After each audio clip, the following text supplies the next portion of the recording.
Hey everyone, welcome to Know Your Gear number, what are we on, 67? Maybe we 67.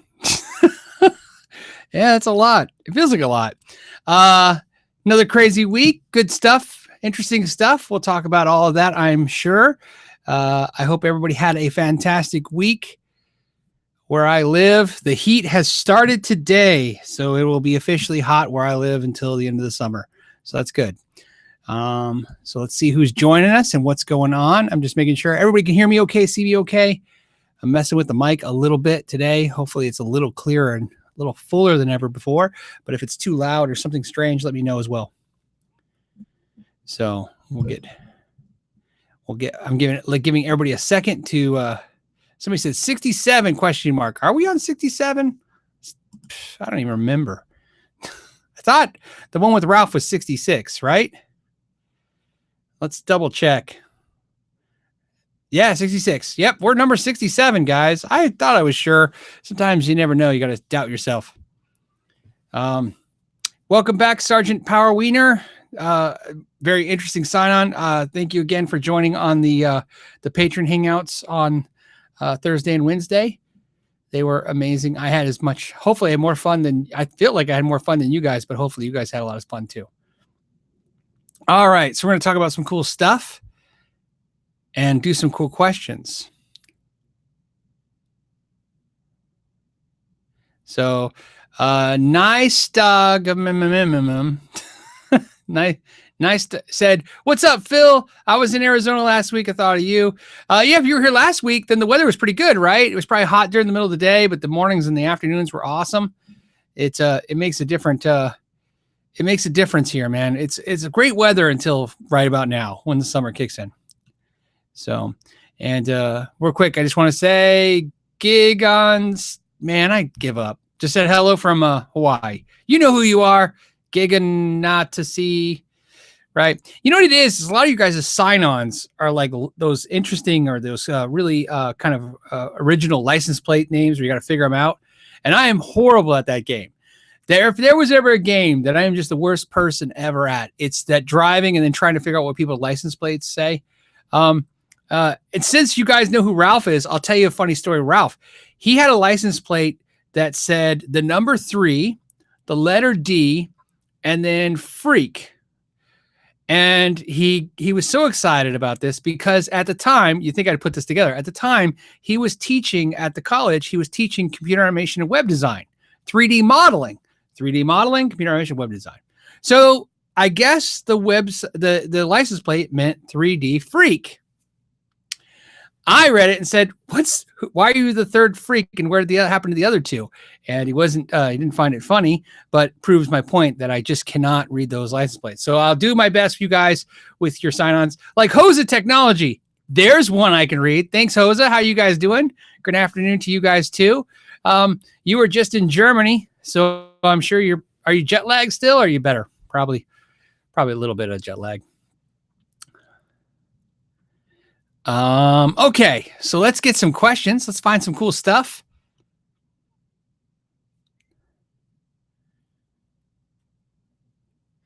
All right, next, I got to find a question. Oh, Hosa Technology said better at this point.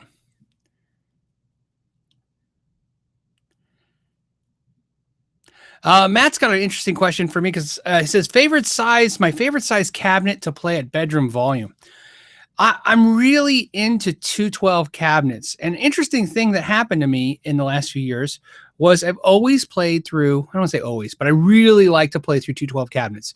Has nothing to do with wattage. So I'll run a head, even if it's a 5-watt head, a 1-watt head, I'll run through a 212 cabinet. I feel like the cabinet size and the 2 speakers give the sound a fuller sound, especially when turned down. But recently, if you guys know, things change. If you notice in the last year and a half or so, all of a sudden I have more combo amps and there's more things happening, like a little smaller, 112 amps. It's because we moved. And when we moved to the new house, this is about almost 2 years ago, this is my first 2-story house. So I'm up on the 2nd story now. And because of the 2nd story, the floor creates more bass response than I want to hear. So I've actually switched to 112 cabinets. So to answer your question, I prefer a 212 cabinet, but now in the second story with the kind of wood hollow floor sound, I definitely have gone to 112s. But on the ground with concrete floors, definitely 212 cabinets is my favorite sound. So Alper Gunnaman something says, hey, anyone know what happened to the HK video? Yeah, the Hughes Kettner video. That video, some of you may have sold. If you're really diehard viewers, which I love and appreciate you guys so much, you probably saw, at least 1,700 of you saw the Hughes Kettner review last night. That review was not meant for you. I'm sorry about that. What happened was, it was planned to go out on Monday, this coming Monday. And I do Patreon hangouts with the patrons. And I did one on a Wednesday for almost 8 hours. And I did one yesterday for a little over 4 hours. And in the hangouts, a couple of the patrons asked about seeing the Hughes and Kettner video. They really want to see it. So I launched it right after the hangout last night. In fact, as soon as it ended, it was about almost 5 hours long. I did the hangout and then I launched the video to the patron site for them to see it as a preview. Sometimes what I do, so you know, is I ask the patron members to please give me help sometimes with videos. They give critiques. They tell me whether or not sometimes I should launch it the way it is or make changes. And what happened to me was somebody emailed or texted me. I can't remember how it came to my phone, and was talking about the video and they liking it. I'm like, how did they see it? And then I looked, and what happened was it was put out publicly, so it's been pulled back. More importantly, obviously it's been pulled back because I didn't intend for it to go out yet. So I planned for it Monday. I might release it tomorrow. I'm not sure. Now that so many people have seen it. So there you go. That's what happened. So thank you to everyone who watched it and gave it a thumbs up. Thank you to all the patrons for giving me the insights you guys give me. You guys are all awesome. So Beatmaster says, did you ever own or plan to get a double neck guitar? Yeah, double neck guitars for me are a thing that sometimes, if you're an avid collector like me, you get once and realize maybe not so much. My double neck guitar, if you guys can remember, do you guys remember Music Yo? That site was so cool. MusicYo.com was where you bought Steinbergers and Kramers for a while, right? They were the import ones. And the prices were super cheap. The guitars were great. I bought a Steinberger double neck 4-string bass 6-string guitar I think for $400 brand new, shipped. Sounds about right. It was great. And what happened was I liked it. I never really played it that much. It was fun because you get to, the only thing I complained about it was you could play the bass or the guitar with the switch, but you couldn't play bass and guitar at the same time. And I thought, wouldn't it be cool if I could tap on the bass line and do chords with the guitar? And I loved it. In fact, the only reason I got rid of it was when they shut down Music Yo, a lot of those guitars went up in value. And at some point that bass guitar was worth used like $600-700, something like that. So I was like, well, I don't use it. I don't play it that often. I'd rather sell it off, as I do sometimes, because that will help me, put funds back into something else I might get more use out of it. So yeah, and that was it for me. I would never own a double neck again, not because of any other reason than it just wasn't practical for me, and I kind of have it out of my system. The other thing is you can't hang them on the wall. You got to put them on a guitar stand. They're heavy. If I was going to own one though, again, a Steinberger was definitely cool. That would be one of the highlights. But I always think about the Epiphone SG, which is not called the SG, right? It's called something else, but it's basically an SG double neck, 12-string, 6-string. The only thing is, as great as those Epiphones are, they're kind of expensive too. I think the last couple times I saw one used, I remember thinking, for $400 I might get that. And then I remember seeing the price tag. I'm like, oh, that's like $800-900. Haven't looked recently. Anyone know what they're going for now? What does a double neck Epiphone SG go for? Probably top dollar. So we have a super chat question from Ian. So we'll go ahead and give that a quick address. Hey, Phil, do you have any experience with the Behringer Ultra Bass BXD 3000H? The price seems really low for 300-watt bass amp. So we talked about this before, and I'll explain it again. My wife will let me do whatever I want with gear except for buy Behringer products. Now, that being said, that's not entirely true, because I just bought my very first. Oh, I'm sorry, guys. I just hit that because I wanted to show you. I bought my very first Bujera product. To review it, I bought this at a local music store. In fact, it's Milano's Music. It's one of the oldest music stores in Arizona. It's been there since 1946. I only say that not so much to be a commercial, but to point out the fact that I always like thinking about the fact that that music store started the same year as Fender as an accordion store. So it was an accordion store. Anyways, this is Behringer Bujera. They make a $99 attenuator, which is a direct copy ripoff, whatever you want to call it. We'll say copy of the Jetonator by Jet City. That's $200. And although my wife's not a big fan of Behringer, she doesn't like Behringer products because, well, I'll tell you the story. When my wife started working in the music store, I'm going to tell the story because I think it's good. It's funny. I wanted her to start getting educated about the products in the store. And one of the best ways to do that is to utilize the representatives of the companies, right? My wife will not have a problem telling with me telling you this story. The first week we opened the store, she was working the counter by herself, and somebody came in and asked for a Slinkies, and she said, "No, we don't carry Slinkies."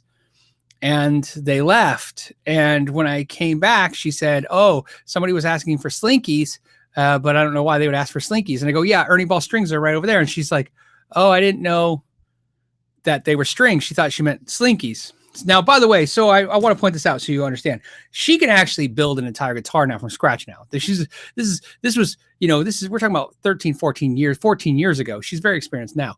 But anyways, that's what happened to her. So what I decided to do was have her go and get some training. And one of the sales reps for a company called Boss was Octavio. And so I had her spend the day with Boss pedals and learn all about Boss pedals. And what I didn't foresee happening was the Boss guys proceeded to complain to her. So they told this story. This is what they said. They said, "Look, we don't reissue old product. We only innovate new product." This is, of course, we're talking about 13, 14 years ago. And she was like, "Oh, why is that?" And they said, "Well, because as soon as you make a product, companies tend to knock it off quickly, and then you're competing with the fake version or the cheaper fake version of your product." And they basically spent the day teaching her about Boss, but also telling her about how Behringer is kind of kind of steals a lot of designs for them, and it's really hard to compete with companies who just knock off your stuff after you put all that effort into it and cut the price. So when my wife came back from the day of training, and she was very pro Boss, but she was also very anti Behringer, and I could never shed her off of that. So she's never been a fan of Behringer. So Ian, I'm sorry about telling you that story, but I want you to know the background of why I've never really tried the Ultra Bass or any of the Behringer products, because she wasn't very interested in them. However, at this point, I let her know that Behringer owns TC, and obviously I own TC pedals, and I've done some tone prints for them. So I said, "Look, at some point we got to change." And she I don't think she's better about it, but I think she just let it happen. So she's like, "Okay, whatever." So I got the Bujera product. I bought this solely because I get asked a lot of questions about cheap attenuators and what I think about them. And my only attenuators I've ever owned are like the Marshall, the Rock Crusher, some of the more expensive ones. So I'm going to give this a try. I want to see how this compares against my Rock Crusher. I love my Rock Crusher. I was told the Fry It is better. It's just as good. I'm sure it is. Either way, that thing's just as expensive as the Rock Crusher. So I want to do a video where I give you my impressions. Do I like a $99 Bujera? And the answer should be simple. If I like it a whole lot, I probably won't keep this. I'll probably keep the less expensive one. So we'll see what happens. And on that note, my last point is this. Behringer Ultra Bass BX3, whatever. Before you buy any of that, just keep in mind that you can buy used Ampeg made in the USA stuff on Reverb and eBay dirt cheap. There is a lot of great bass gear right now, dirt cheap. You can buy stuff, bass gear. You can buy name brand quality bass gear all over the internet. Apparently there's no bass players because the gear is just in abundance of high quality bass gear, dirt cheap. So I would look into that before going the Behringer route, unless there's something about the Behringer you like that I just don't know about. Okay. Sorry, that was a little, there we go. Let's go to the next thing. I know I lost a couple spaces. You guys started putting a lot of comments and I want to get to them.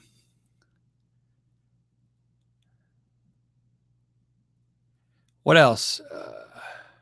Oh, Tyler want to know, Phil, do you ever buy anything vintage? The only thing I would say that I've bought that's vintage, I mean, I bought a 74 P-Bass once because I got a good deal on it, and then I sold it a year or 2 years later. And honestly, so you know, it was a really great 74 P-Bass, was in mint condition. I only sold it for two reasons. I liked my current new American P-Bass more, and I can make money if I sold my 74 P-Bass and again, put money into something else. But on that note, the only vintage gear I would even claim to say I have are my, I have Ibanez's. I have actual old Steve I gems. You guys have seen them. I have an old Japanese sound gear. That's it. I don't know if those classify as vintage, but some people are probably typing right now, you know, that's not vintage, but it feels vintage to me because they're old and expensive. You know what I mean? Those are my most expensive guitars, by the way. And anytime you want to see my collection, you see the stuff. My most expensive guitars that I own are my Ibanez gems. I paid premium dollar for them. And I don't play them because even though I love them and they're cool, they were more of a, you know, when I was a kid, those were cool guitars to have. So I kind of wanted to have them. And so that's my whole thing on vintage. I'm not a big vintage person. In fact, I was just talking about that today with somebody, explaining that I'm just as happy with the Mexican-made Strat as a vintage Strat, much less a new American Strat. So, you know, in fact, you know, not only do I not think about buying old, really expensive Strats, sometimes I think about getting rid of these American Strats and just getting a Mexican Strat and tricking it out. Because I'm just as happy when I play them all. I like, you know, my Strats. Strats are great because they're cheap. So, all right, Elazar has got a question. He says, "Cheers, Phil. Know any endorsed artists that use different gear backstage? Always fascinated me." Oh yeah, right. The old, you know, they say they use it, but they use something different when you don't see them.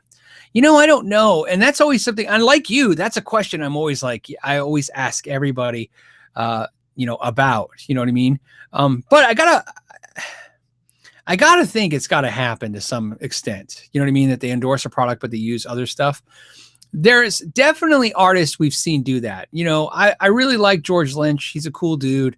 But you know, he's a guy that you notoriously, you know, he had George Lynch amps, but you would see him with like older Marshalls and stuff and not using his artist stuff. But it's hard to judge. And here's why. So here's why it's hard to judge artists on that nature. Because sometimes they got to use what's available for backline or what they have, or they borrowed it for that night, or maybe they're in a mood, or, you know, I'm sure maybe that, you know, they're having issues, or they had to send their artist's product to get, you know, fixed or adjusted. So I don't know anybody offhand that screams they don't use their stuff. I'm sure there's a lot of people that think, you know, that have some. I'm curious to see what you guys think. You know, have you guys seen it? I've been to a lot of shows, and generally speaking, you see artists use pretty much what they use. They use other stuff, but they use pretty much what they use. Okay. Thoughts on, Tyler wants to also know, just because it's a good question, thoughts on the MXR Micro Chorus? I have one. I think it's behind me. No, it's over. Oh, it's out of anyways, it's here. It's in this room. It's a yellow Micro Chorus. I like it a lot. It has one knob. I think I like the Boss Chorus better just because, you know, it's got some controls, but I would definitely say if I could pick my top 3 or 4, I'm just kind of thinking off the top of my head, chorus pedals, the MXR Micro Chorus is great. It's to me, it's like the MXR Phaser. It's just super easy. The only complaint I have about the MXR Micro Chorus is that because it doesn't have a level control, I don't feel like when I'm messing with it, I can control how the chorus level is, how much clean to chorus ratio. It's like you're only bringing in chorus into your sound. So it's kind of cool. It sounds great. It's kind of dummy proof. You know, you just turn the knob up and find the sweet spot. But it also would be nice if it had a level control to kind of mix in chorus to non-chorus ratio. That's one thing I wish I kind of have. But still, it's a great pedal, and it's a very good price, and it's made well, and it's and you know, so nothing bad about that. Can't mess up one knob, I don't think. Let's see. Since whatever. I'm not even going to try anymore. I'm trying. Since some XS says your channel has been the best for learning all the nuances about gear since I started playing a year ago. Thanks for dropping so much knowledge, man. Thank you so much. I appreciate comments like that. especially whether you realize it or not, not only is it nice, always nice to hear when you create something or you do something, you know, when somebody gives you an accolade, that always feels good. But really what I love is when you guys make comments like, hey, I like the, it's a good to be reminded that the information type videos are appreciated, because the information type videos they always take so much more work than just doing quick reviews or other type videos. And knowing that you guys like them really helps drive those extra hours and extra time to make those. So thank you again. I just want to thank you for that, because like I said, it makes a big deal. It makes me determined to do that stuff. So thank you again. Westwood says, hey, got an American Standard Strat. High E chokes during larger bends, especially around frets 13 through 17. Yeah, it's just because action's too low. Set up twice and the frets leveled, still happening. Yeah, I mean, I'm not looking at the guitar. There could be 1,000 things really, but obviously it's choking out when you're bending it. I mean, it's fretting out. Unfortunately, your action's too low. And this is a good segue to talk about a good subject, which sometimes, as a person who's set up thousands of guitars, let me tell you this thing that's it's tough to deal with. It's tough to have to tell the guitar player sometimes that this is the best the guitar does. And what I mean by that is some guitars just play a little better than the same exact guitar made the same way. Just the stars align. And I mean, to me, if it was so easy, it would be a mathematical equation. It would be like, okay, take any Strat, measure it from the, this fret to this, to this string, and this fret to this string, and set the bridge as exactly at this, put these exact gauge strings on it, and that is exactly where you'll land. And the truth is, that's not what happens. Some guitars buzz a little bit. Some guitars don't buzz as much. Some guitars fret out. Some guitars don't fret out. There's a lot of nuances happening in there.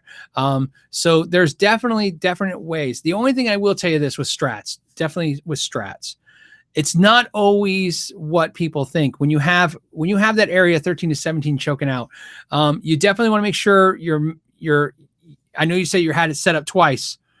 I don't know if that means you took it to the same person twice, so they did what they did and they redid what they did, or if you took it to two different people.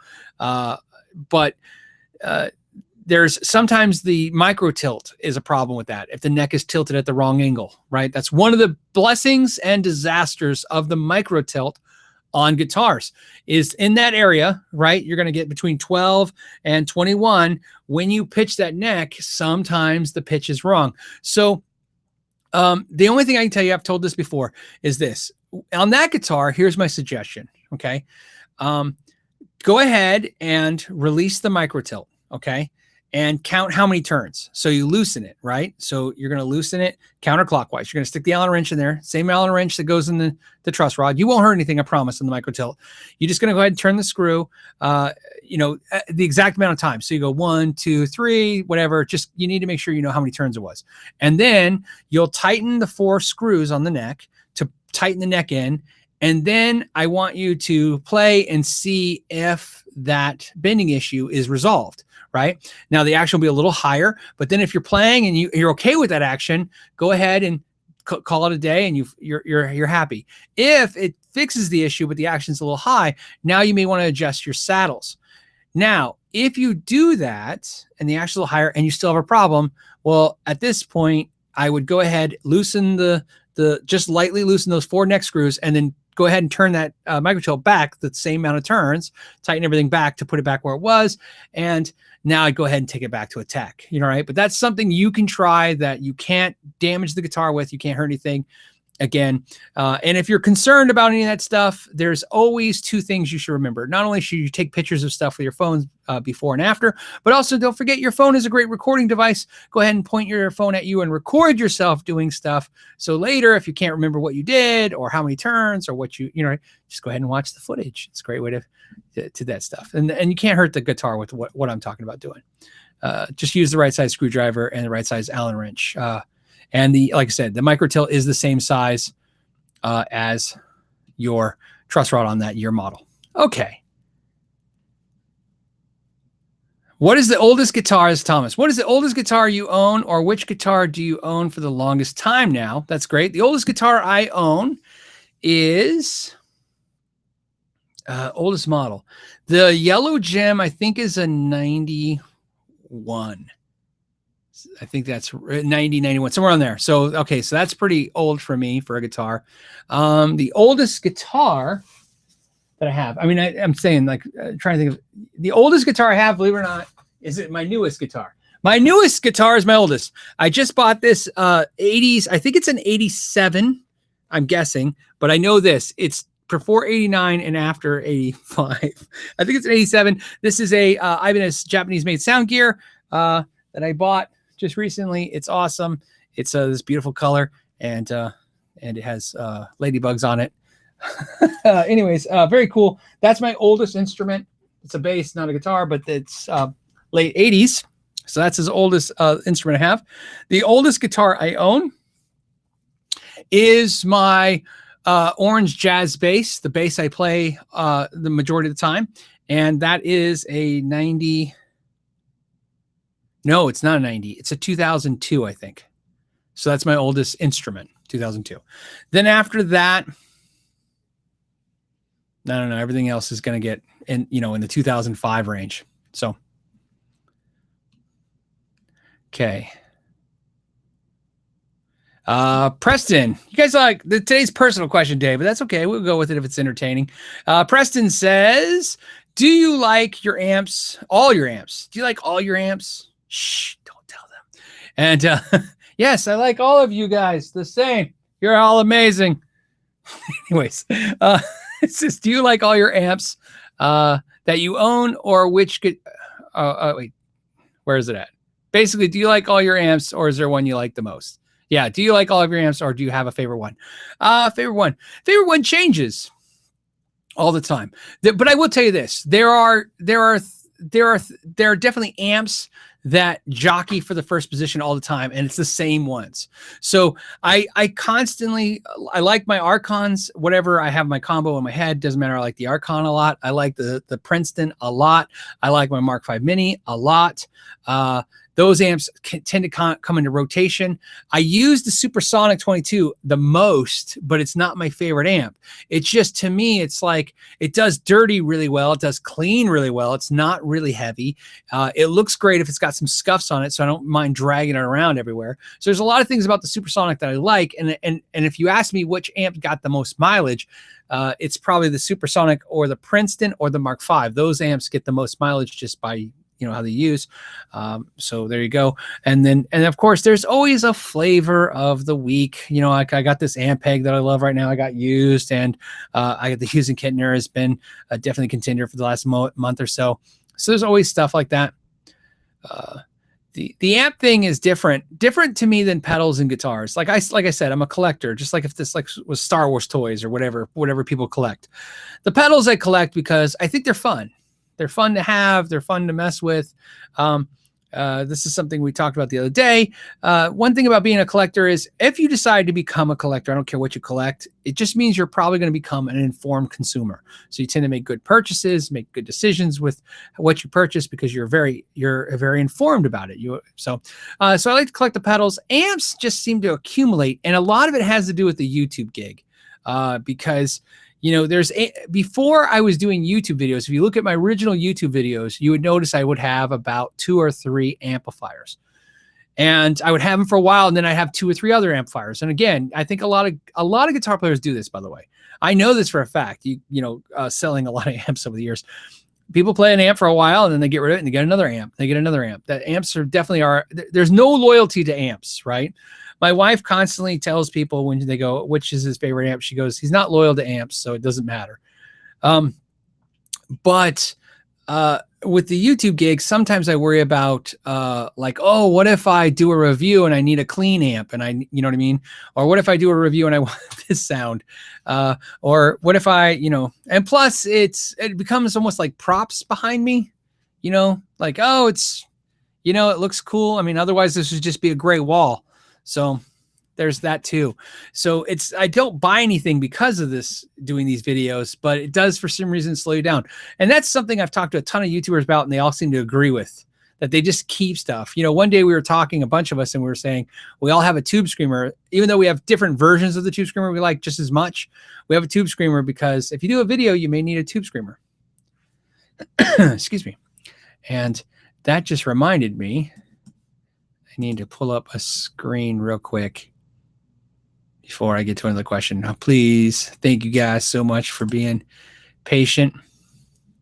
What I do now when you guys super chat is I try to make sure I answer your question, but I try to make sure I get to the other questions as well. So what I have is a screen now that earmarks your super chats. So if you do a super chat, do not freak out if I'm not reading it right away. Even if it looks like it's gone to you, it's right here saved in the corner. And if I have to go long now on the, so what I've decided to do, because there were some complaints about super chats, it's fine, man. You know, hey, you guys want to give me you know, want to pay me to ask me a question? I applaud that. Obviously, it helps the channel. I'm not going to say no to that. That'd be stupid to say no to that. But I understand the concern is that some people want to make sure that everybody has a fair chance to get their questions out there and talk and be part of the conversation. If we have to go longer now in some of the shows for super chats, that's what we'll do. So I'll earmark them. And if that has, you know, if we have to go a little long towards the end to get them out, to get the rest done, we'll do it. All right. It's all about, we're all a community here. And I appreciate all of you guys. I mean, there's 656 of you guys, and I didn't give you guys any notice that today was happening. So I appreciate that. So Andrea says, where's the Grandmeister review? Question mark. It's Monday. For sure, Monday. I might release it tomorrow. Some of you guys know, we talked about earlier, it's actually already done. So it's not about doing it or editing it. I just click a button. Okay. LPC STM 69, which is definitely sounds like a license plate number. It says, opinions on Egnator products. I like Egnator because I like Bruce Egnator. I think he's a smart guy. He's cool. So I like their products. I definitely love the way they look. They have a look. For some reason, that appeals to me. I love the tan and the black, and I like the tweaker ones with the, what do you call that? It's not tweed. What is the front of those things? You know what I'm talking about? The like basket weave. That's not what it's called, but we're going to call it that. I purchased a used Renegade head for $425. That's good because it's a good head, good price.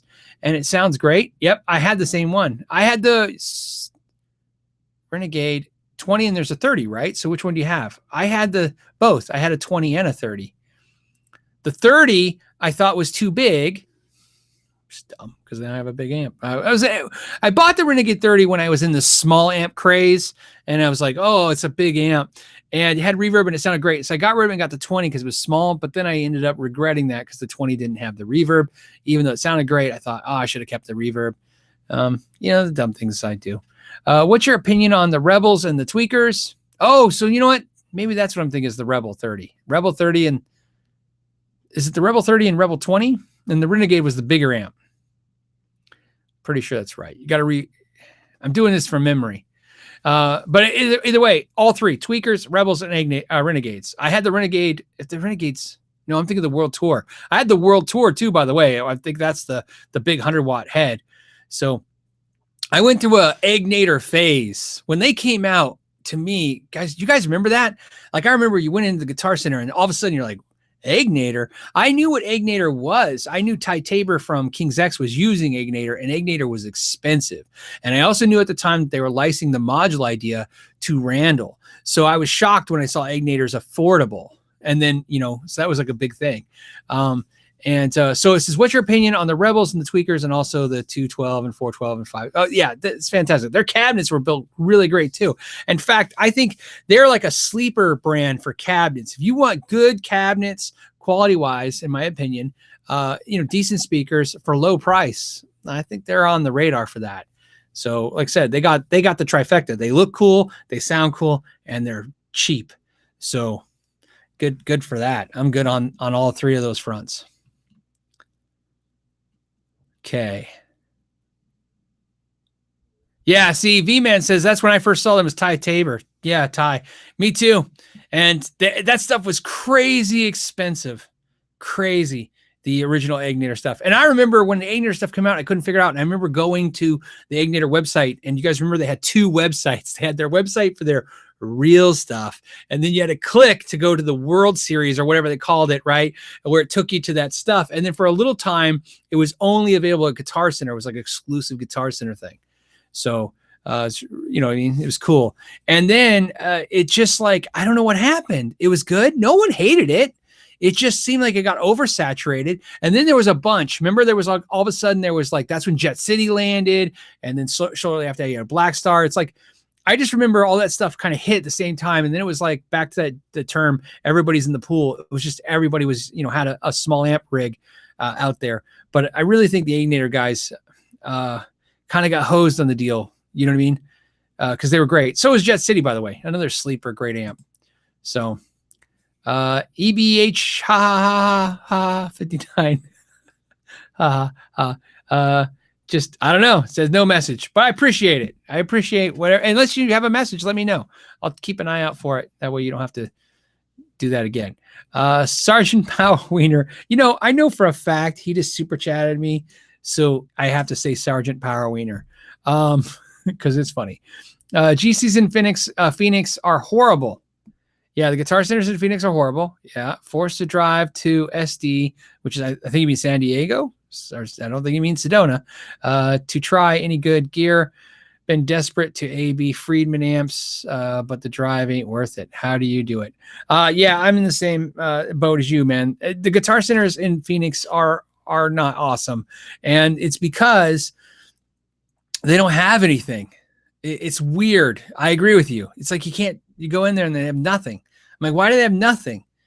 Like, I just want to try a Marshall. They don't even have a Marshall. So yeah, I understand. So yeah. So what do? I do what you're doing. I buy the stuff online and I pay to have it shipped to me. And then I get it and I go, oh, this sucks. And then I spend the afternoon boxing it back up and shipping it back. And it's a horrible new way we're doing things now. So it is what seems to have won. You know what I mean? So, attack on Pokemon number 52. So in other words, there was 51 other attack on Pokemons. Okay, that's a cool name. At least I can read it. Says, what's your take on the Blackstar HT Metal series of amps? Okay, good question. I'm considering buying the HT Metal 60 watt tube amp model. By the way, it's Saturday in Norway. Yes. You're in the future for sure. You guys are way ahead of us in hours. Okay. So everybody, everything with a grain of salt, right? I like the Blackstar amps, the Blackstar HT Metal stuff. It is okay. It's not bad. I just didn't like it any more than the regular Blackstar stuff. So when I played it, it sounded like, kind of like more aggressive Blackstar stuff. The cleans kind of sound the same. Technically, could you just turn the gain down on the metal and get back to where the regular Blackstar amp is? Probably. I never tried it, but my first impressions trying all the HT Metal stuff was, it's just Blackstar. I didn't have a problem playing it. I've never played a Blackstar amp and thought, man, I wish I had more gain. So if you're doing a kind of music, and you're in Norway, isn't like Norway like black metal too? Isn't that a thing? If I'm wrong, man, just feel free to tell me I'm wrong, or an idiot or whatever it is. But I'm just like, I know like the Norway and stuff. I know they like a lot of that dark metal bands and stuff. So maybe if you're into that, well, yeah, the HT Metal, why not go for it? It's definitely going to have that over the top, 5150. Saldanos, hot rods, anything like a lot of gain. So yeah, so cool. But like I said, for me personally, I like the regular Blackstar more. So, okay. Now there's 700 of us. Wow. Okay.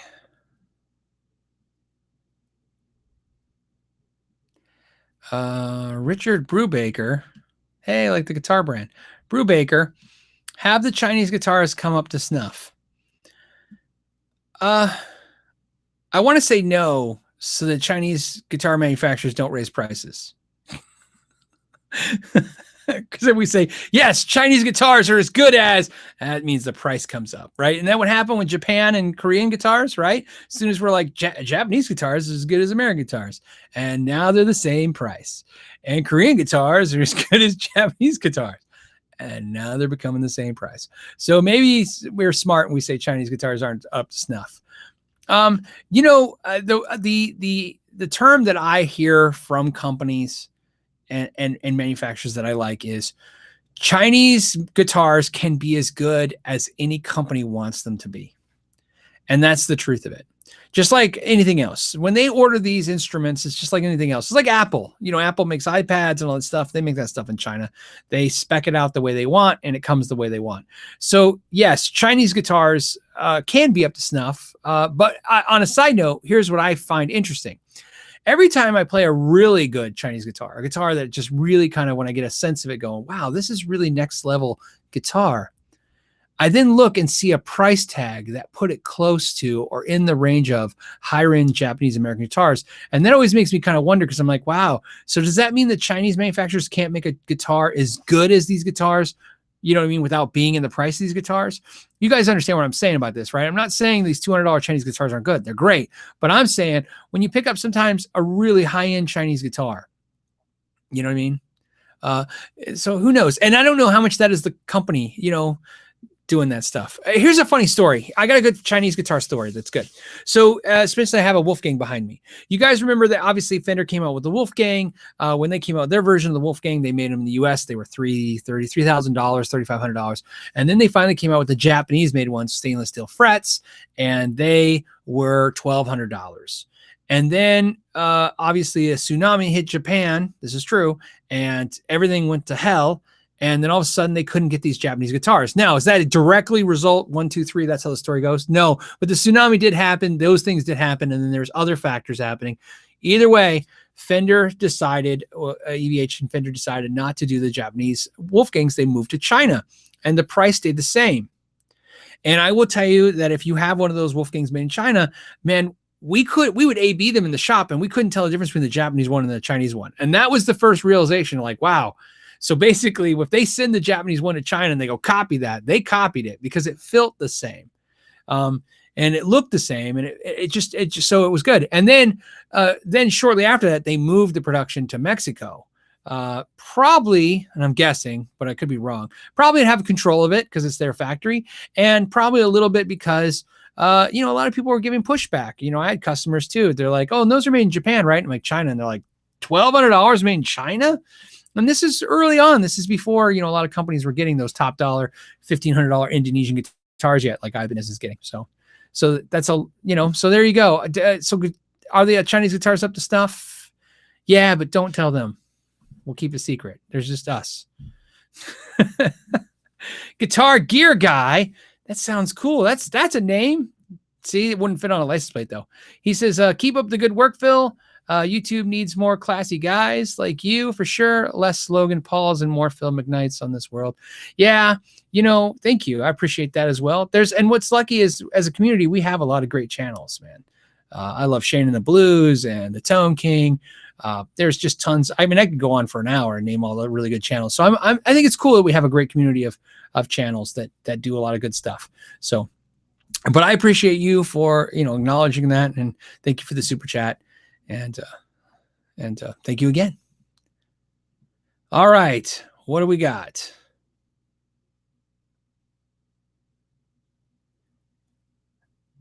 I'm looking through the questions right now to see.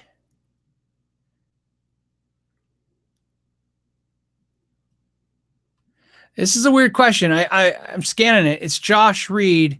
He says, "Hey Phil, do you think entry-level acoustics are less value for the money than electrics?" That's why I'm reading the question, because it's a weird question. I understand your point. So basically, do I think entry-level, mid-level acoustics are less value? No, I think acoustic guitars are definitely really impressive for the price that they offer now. You can get a lot for your money on an acoustic guitar now. I really feel that way. The only thing is there's an argument when somebody says they don't make them like they used to. Acoustics are definitely they don't make them like they used to kind of thing. So when somebody plays a truly magical, amazing acoustic, I can honestly, when I play that and I hear it, I go, yeah, there's not a lot of acoustics that sound like this. But without that reference, a lot of good, good cheap acoustics sound fantastic. So do I think the acoustics are a less of a value than the electrics? No, I don't. Because I think if you give apples to apples, a $300 acoustic versus electric, I think you can get a lot for your money. And I say that because here's why I feel confident saying I think the acoustics is a better deal overall. In my collections guitars, I have way more less expensive acoustics than electrics. And it's not because of any other reason. I just like those acoustics. So one of my favorite acoustics I own is my Breedlove. And I think it's a $599 street price guitar. So it's hard pressed for me to say that I could tell you that, a $600 electric guitar is, in my mind is so, like I love it as much as I love that $600 acoustic. So I don't know. But yeah, it's a good point. It's a good question because it brings up a lot of interesting angles on that. But definitely, I think you can get better deals on acoustics overall for quality to dollar than electrics. In fact, sometimes I don't even understand how they make acoustics as cheap as they do. Sometimes I pick up acoustics for $150, $200, and I'm like, I'm baffled on how, you know what I mean? It's feasible to ship this thing across the whole planet Earth and then sell it to a customer and cut in, the shipper, the manufacturer, the retailer, you know what I mean? And then still get it to the customer for $199. It's crazy to me. This is a good question because I don't know the answer. It says the summer something says, why do you think the Peavey 5150 112 combo is cheaper than the head? Think it's strange, but it's something I've noticed. Now the heads are now made in China too, right? The combos, as far as I know, haven't forever been in the US. I think the original Peavey 5150 combos when Eddie Van Halen was still with them, but you're saying Peavey 50, well, if you're saying Peavey 5150s, you're talking about the old ones. Yes. So, okay. So why do I think the Peavey 5150 112 combo is cheaper than the head? You're got to be talking about used. Yeah. Cause it's heavy. It's heavy. Yeah, it sounds like a lame answer, but no, it's totally true. Same reason I said I bought this rocket. What is it called? Reverber, whatever. This Ampeg amp. Reverber Rocket. See, I got Rocker Verb from Orange and Reverber Rocket started crossing on me. So this is a Reverber Rocket by Ampeg. This is a 212 50 watt, two EL34s, two channels, dirty and clean, with a 19-inch reverb tank. And these are worth like $400 used. And you want to know why? They're heavy. They are really heavy. This thing's like a tank. No one wants a big heavy amp. So.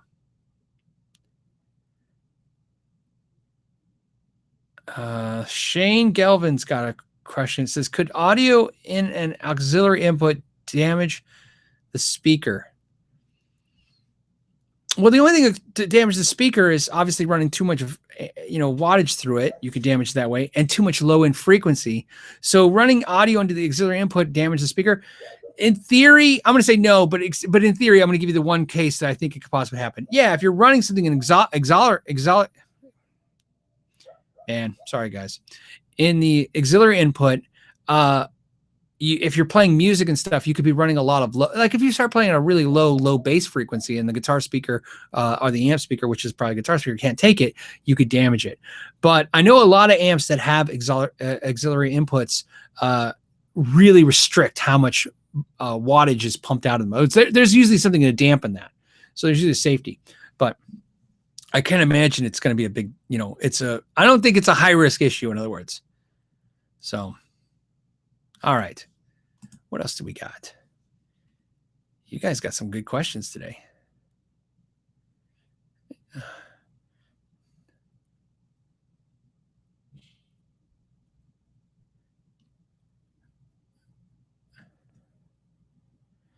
Tony's like, what are you drinking tonight, Phil?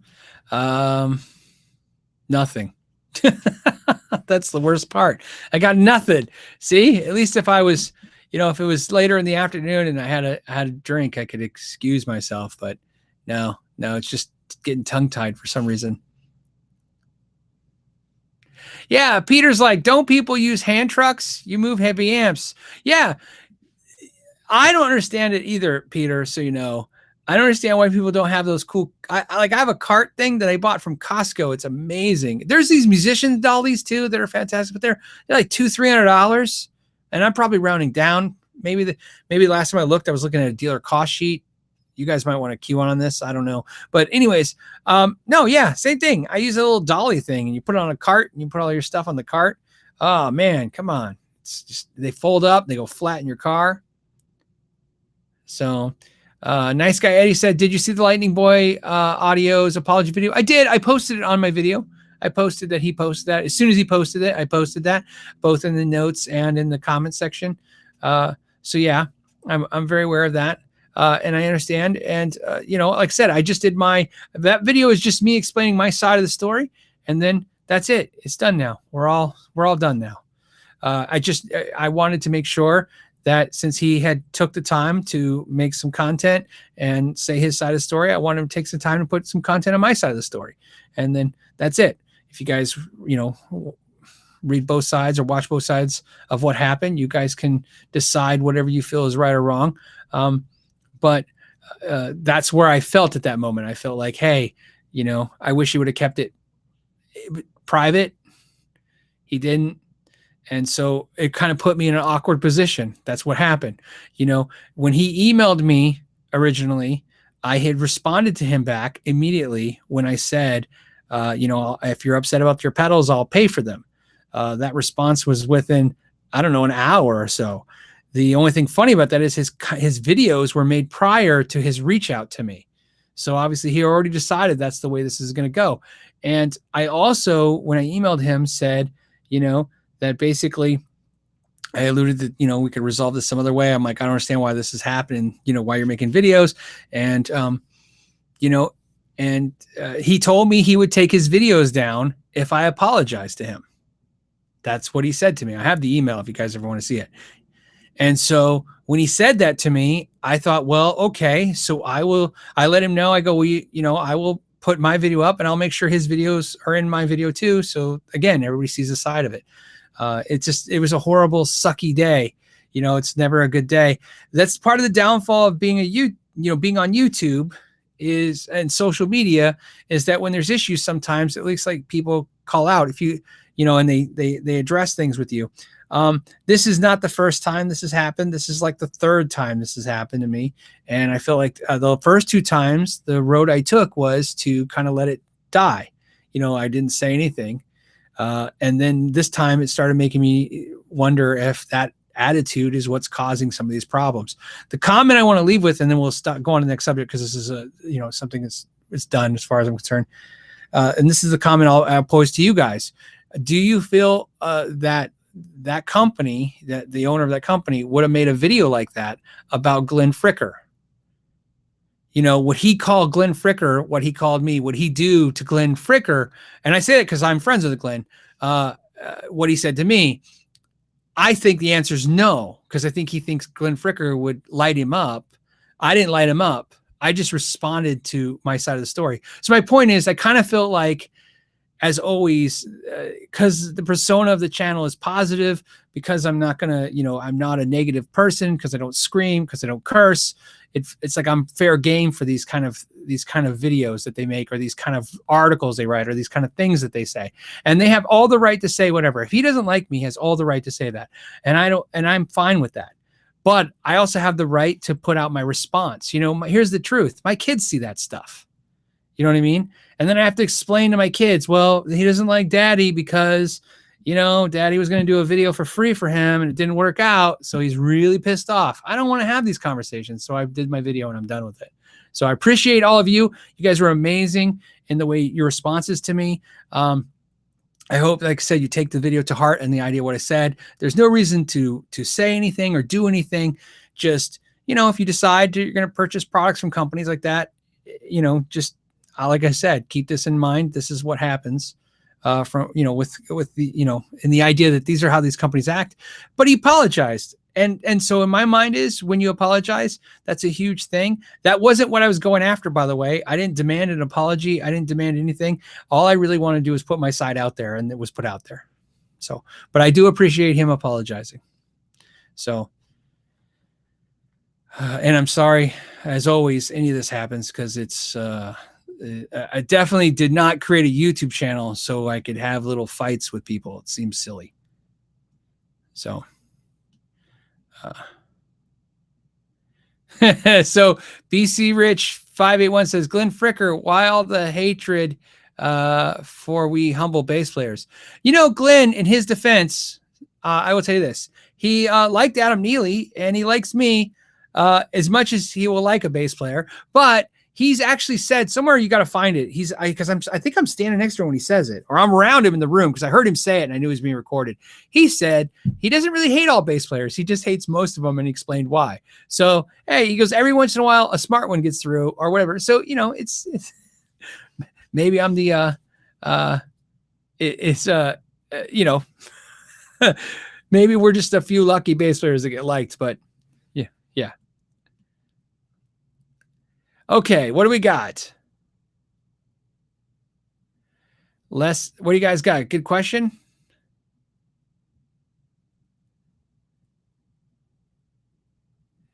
Mick Wade Swanson says, you should do a Sharpen My Axe with bass. Yeah, there is a bass slot in the Sharpen My Axe. I have not filled that slot for that video.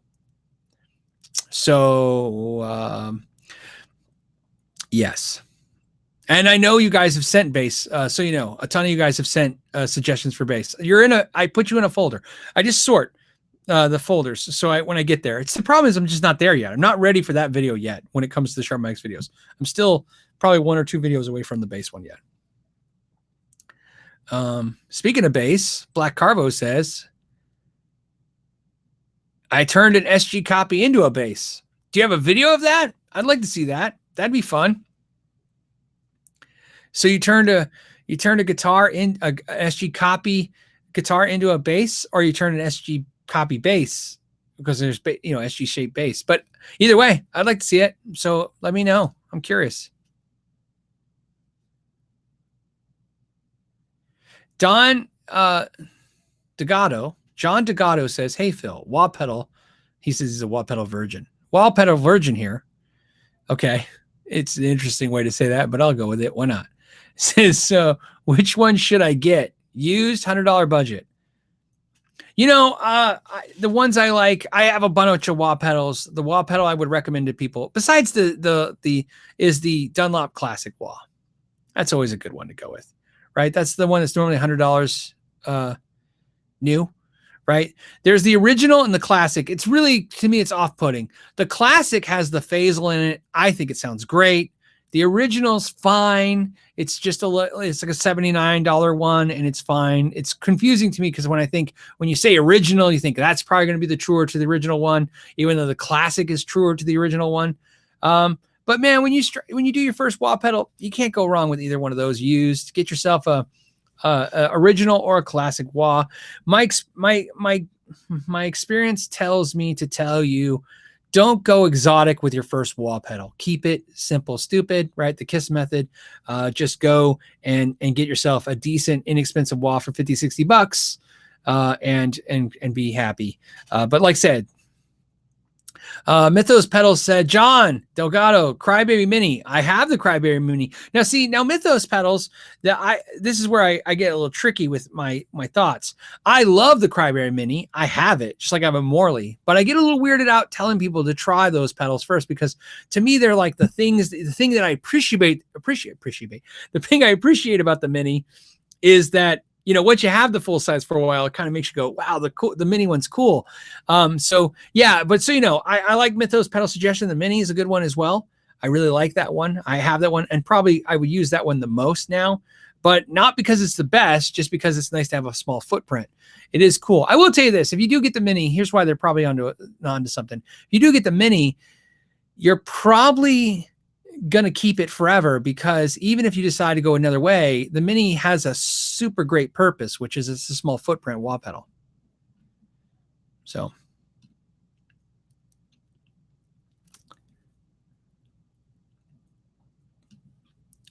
All right. I'm just reading some comments, guys. I'm trying to get to the questions. Whoa. Guys are crazy. How many do we have hanging out with us right now? 797. I can always tell when it gets a little high, like over in a $700-800 range, 700-800 viewer range, because the questions start coming they come a little faster at me. So Indrid Cold says, thoughts on Chapper's attitudes towards the competition as of late. Yesterday, he bashed Reverend guitars. What? I thought they did a video said they were the greatest guitars ever. In the comment section, slammed him for it. Wait a minute. I am super confused. Didn't I just see a Anderton's video with the title Reverend guitars are like the most innovative guitars ever? Was that a joke video? Did I miss something? You guys got to cue me in. I didn't watch the video, but I actually, I don't know about you guys, but I tagged it. I have it in my queue to watch. I thought I was going to be watching them tell me how great the Reverend guitars are. So you're saying that's not what happened? Thoughts on Chapper's attitude towards because here's the thing with Reverend guitars. So, I know the guitars are good. Here's how I know they're good. I haven't had the best relationship with Reverend guitars personally, the company. And I still like the guitars. You know what I mean? So I like their guitars. The quality is fantastic. The guitars are fantastic. And in fact, I tried to borrow one to do a review, but it didn't work out. And the only reason I haven't bought one is I got the vibe from the emails. They don't really like me and my channel, and that's their prerogative. They're welcome to that attitude. That does, who cares if somebody doesn't like you? But I still like their guitars, but I don't know if I want to help promote them. So, so I don't know what's going on with that. So let me know what's going on with that. Mark Hammermeister. Hey, that'd be a cool amp name, the Hammermeister. It's like the Grandmeister, but says, hey, Phil, I got an Ernie Ball Music Man JP John Petrucci 15 today, and would like to know how to care for the roasted maple neck. Thanks. It's my understanding you don't have to do anything to the roasted maple neck. So you don't use any kind of oils or anything on it, just like you. So I understand. And again, you got the guitar, so you got the care kit, I'm sure, and stuff, or you got the care instructions. My understanding with the roasted maple is you treat it just like maple. So what I do with my maple is if it's unfinished, you don't put anything on it. If it has a coating on it, like Fenders do, where they spray a clear coat on it, that one probably won't because it's roasted maple. I use a spritz of guitar polish on a polish cloth just to mist it and kind of wipe the dirt off on the ones that are. So basically, if it's a painted neck, like a maple neck with the clear coat, because that's what it is, on that neck, you shouldn't need to do anything. Just go ahead and use a clean cloth and just use it more regular, because obviously you don't want stuff to build up on it. It gets all harder to clean. Paul says, my 2017 Gibson Classic has cheap parts, plastic nut, ? How can I soup it up? I have a 2017 Gibson Classic, and the nut wasn't bone, which would be great. It was kind of on the cheaper, but other than that, I liked it. I liked all the other parts. Nothing on it screamed like, oh, this is junk. The nut, if you want to change the nut out, you go to bone or to graphite, which is like new bone or tusk. I think bone is better.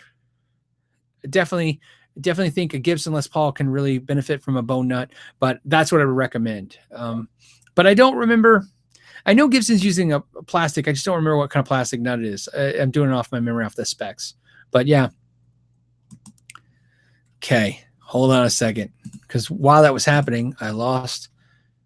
The screen jumped around, so hold on a second. I'm pulling it right back.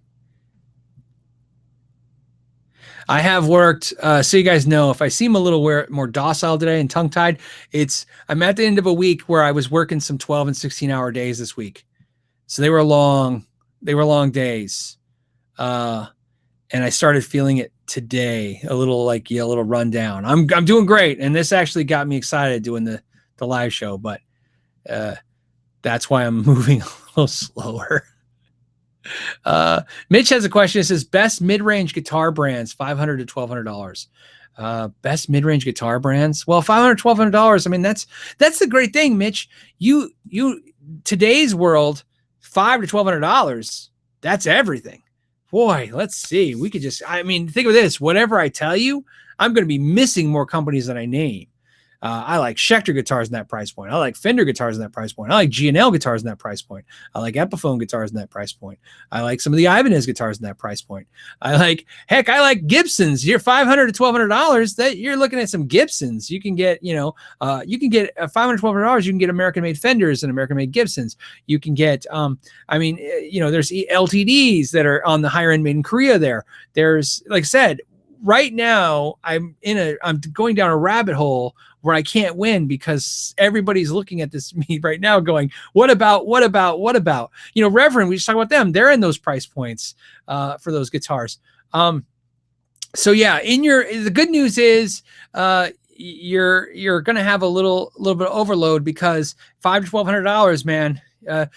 Most of the guitars that I own are in that range. You know what I mean? Behind me, even though, those Fenders, the Mira, when it was new, I think I paid $1,000 for it. That limited edition, this guitar, that was 14 used when I bought that. But I think it was like 14 something, 15 new. So, I mean, that's a little out of the budget. That's $350. That was $1,000 new. That was, well, you just saw Ralph get one for, $850. That was custom shop. That was expensive. That was $1,000. That was $1,200. My custom, telly. So yeah, there's just tons of stuff in that price range. You're living in a world where just go on Reverb and you're gonna go for days picking those prices. So David Lawrence says, Phil, are Gibson SG necks the same whether they are special or standard? Well, I'm going to say no, because obviously just me and Ralph's SG necks were different for sure. And they were both standards just from 17 and 2018.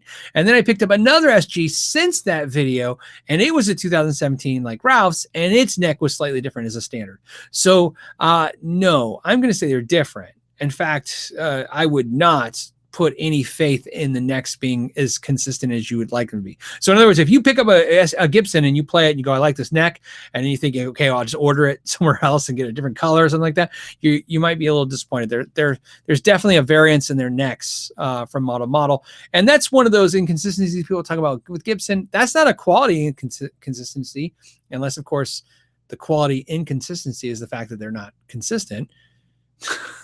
Yeah, get the idea, which is kind of true. But I mean, it's not like one's defective and one's not, but they are just variances, right? And a lot of people have said this, and which is the hand sanding has to happen at the end, and depending on how aggressive somebody is, they're going to change that. Okay.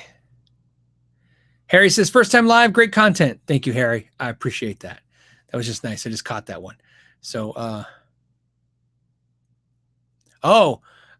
Rickard Russamamazin. I did that on purpose. Okay, says, hey, Phil, when is it worth getting an isolated power supply? You know what, man? It is worth it as soon as you can afford it. There's no downside to the power. You'd be surprised how much power has to do with pedals in making them sound good or making them sound bad. I'm not trying to say that the power changes the sound of the pedals, but a lot of the problems you'll inherit with pedals when it comes to atmospheric noise or issues or, tone sucking, where they're not putting out the sound that they need to be, that's going to be from bad choices in power supplies. Power supplies can cause all kinds of problems. So there's nothing wrong with buying a good isolated power supply. I would recommend doing it whenever you feel the need to do that financially. So that's how it works. The thing about pedals too is that people talk about, like, oh, you need a good power supply when you play bars or clubs or they play stadiums. Well, you need it in your home too, because there's so many things in your home, like refrigerators and other things, air conditioning units, that will find their way to kind of get their sound into your amp and cause a little buzzing and humming. And me, I'm sensitive to that. Amps that have that hum or, things that have those like 120 cycle hums or weird sounds, it grates on me a little bit when I turn on the thing. And I play lower volumes because I'm practicing a lot, and I find that's actually worse. Because then the hums, when your volume is here and the humming is here, you're like, man, it's almost as loud as what I'm playing at. So, I definitely think it's worth investing into a good power supply. And there's a ton to pick from. I'm a big Voodoo Labs, like, they make good power supplies. I've had good luck with them.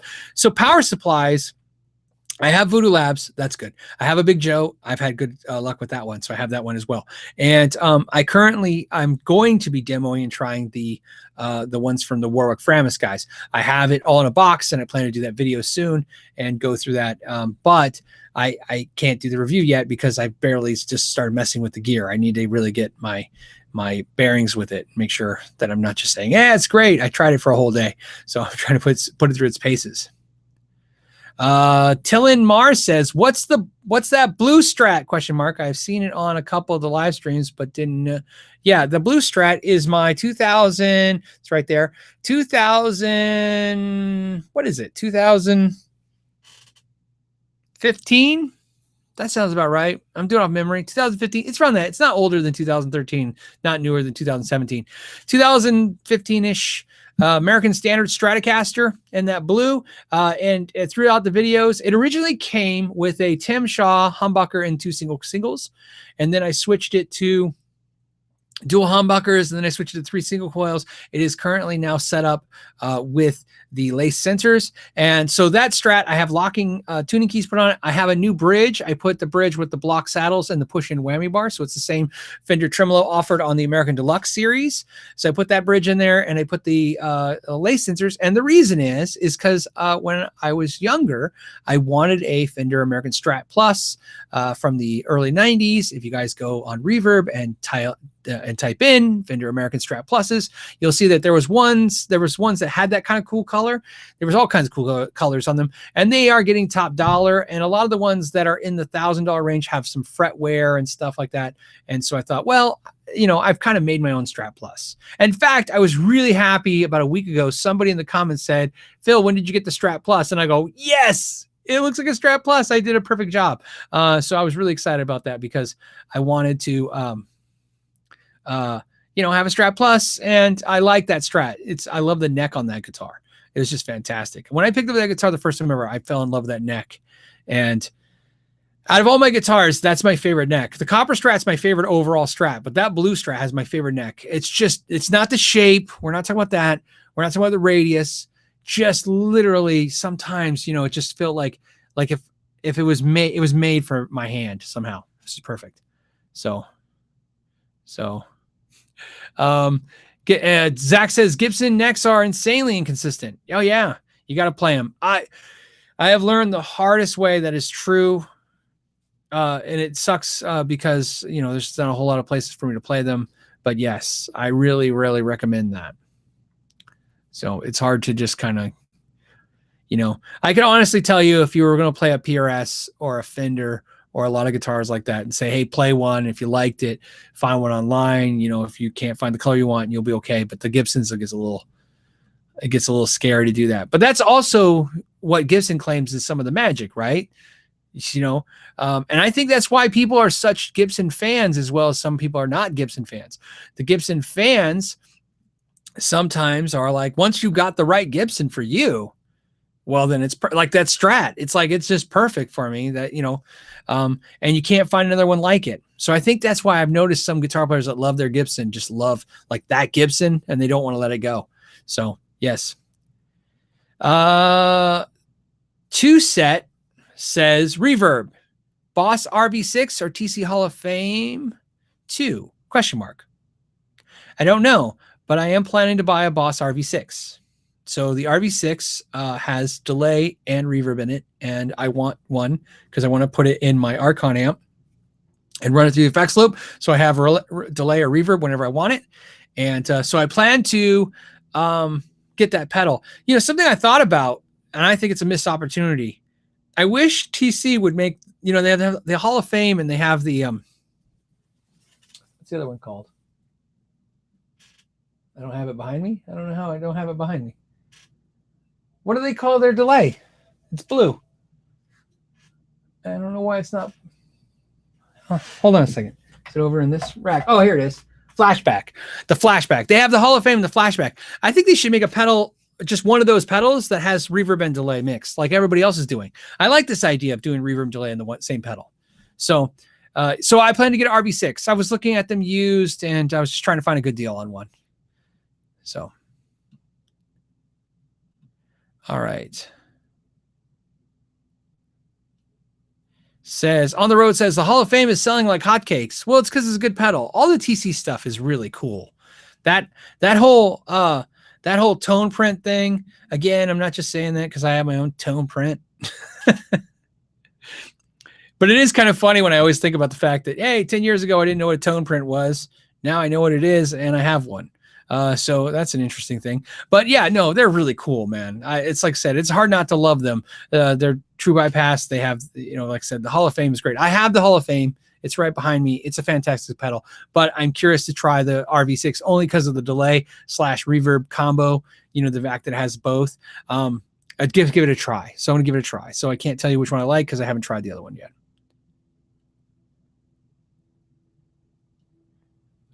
Sergeant. Oh man, I'm not saying it. Sergeant Power. Again, Wiener. PT20. I just want this question because I like the question because it's something I can answer. The PT20 versus the Runt, which is more plexi-like, do you think? Oh, I don't really think of either of them as being plexi-like. Both of them sound like the PT20 to me is like that hairy, mean JCM 800 kind of Marshall thing. That's what I think it's got going on for it.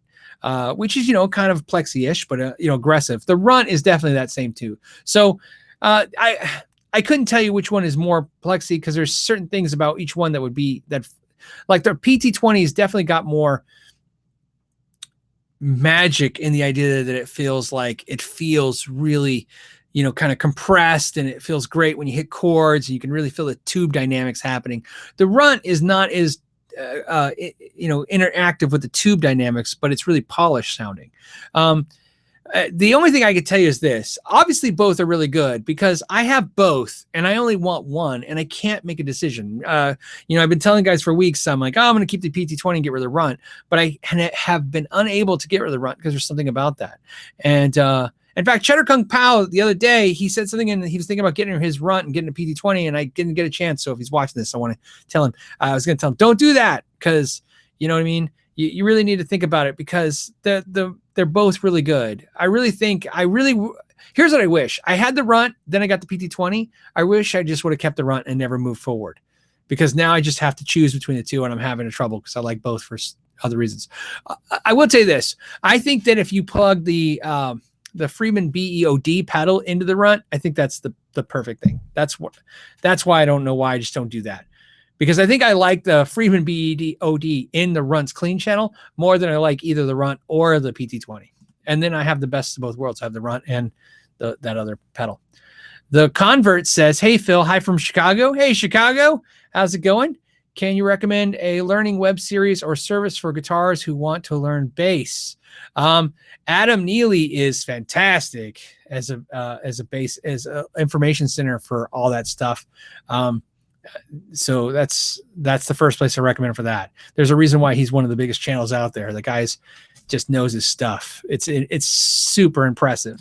And every time I watch one of his instructional videos and stuff where he's going through stuff, I'm either learning something or inspired to go learn so I can learn from him. Does that make sense? Because sometimes I learn from him and I go, that's great. And sometimes I'm confused by what he's saying. So I realize I'm like, okay, I have to go figure out where the step is between where he's at and and what I know. And believe it or not, I've done that and then gone back, watched the video, and I go, okay, cool. Now with some reference, I'm there. And it's definitely not because he's confusing. It's just because he knows so much. Sometimes you're wading into the deeper end of the pool and you don't realize it. But man, fantastic stuff. So,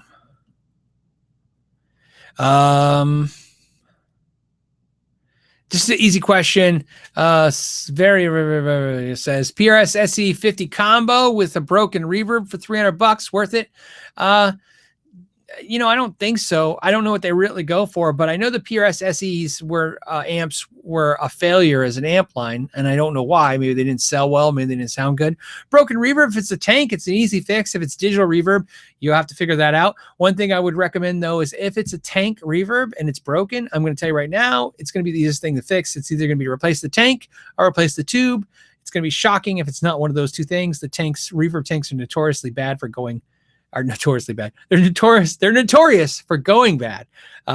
It's almost like a 90% chance of reverb tanks broken when it doesn't work. And reverb tanks are cheap. You get them from Acoustics. They're probably anywhere between $30 to $50. You put it in there. Factor that into the price though, right? $300 plus to fix the reverb, the tank. Again, I don't know if it has a tank. It might have some digital reverb in there. I don't know. I'm not familiar with that amp. I've never tried a PRS SE, and I love PRS amps. But that's the only thing I don't know is if it's worth it or not. So if it sounds good, I mean, $300 is not a lot for a 50-watt amp. It's a tube amp, right? I know they did some solid state stuff. If it's solid state, it's not worth it. You can get better solid state amps for cheaper. So